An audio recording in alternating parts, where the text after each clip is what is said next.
يسجدان والسماء رفعها ووضع الميزان ألا تطغوا في الميزان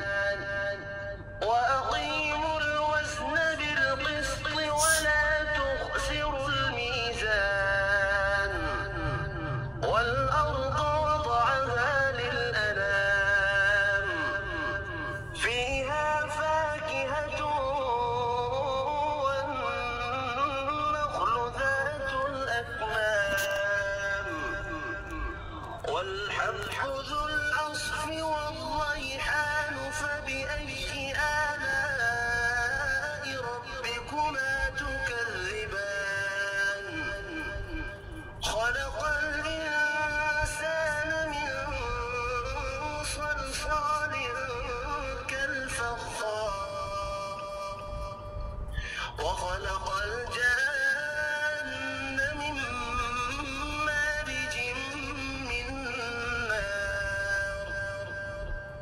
فبأي آلاء ربكما تكذبان رب المشرقين ورب المغربين فبأي آلاء ربكما تكذبان مرج البحرين يلتقيان بينهما برزخ لا يبغيان فبأي آلاء ربكما تكذبان يخرج منهما اللؤلؤ والمرجان فبأي آلاء ربكما تكذبان وله الجوار المنشآت في البحر كالأعلام فبأي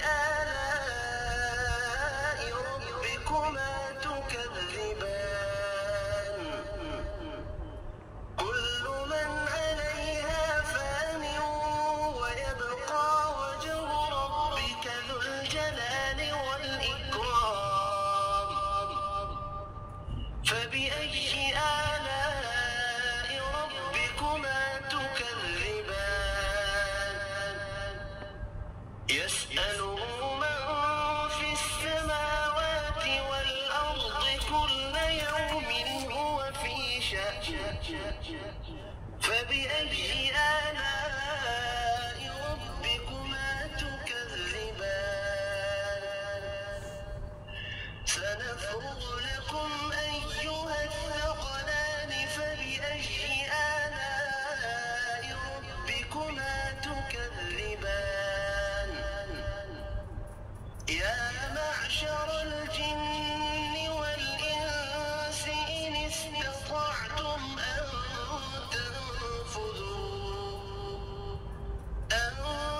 تنفذوا من أقطار السماوات والأرض فانفذوا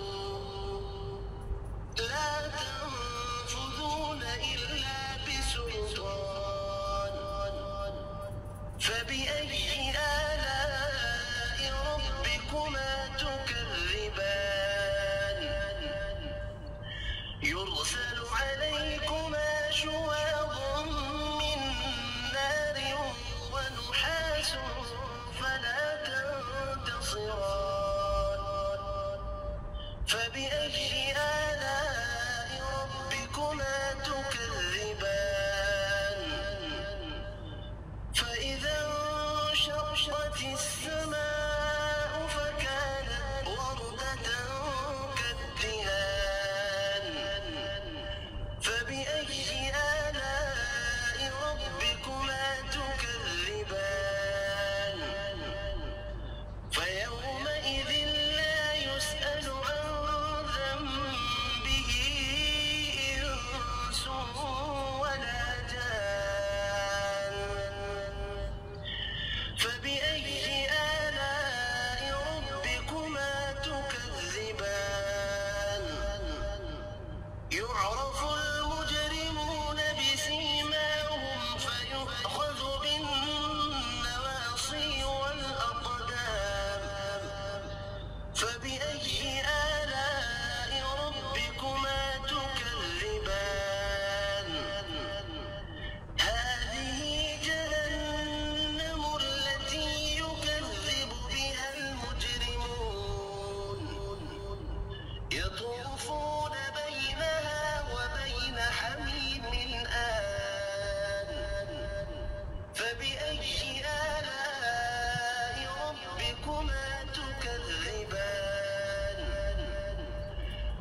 وجنى الجنة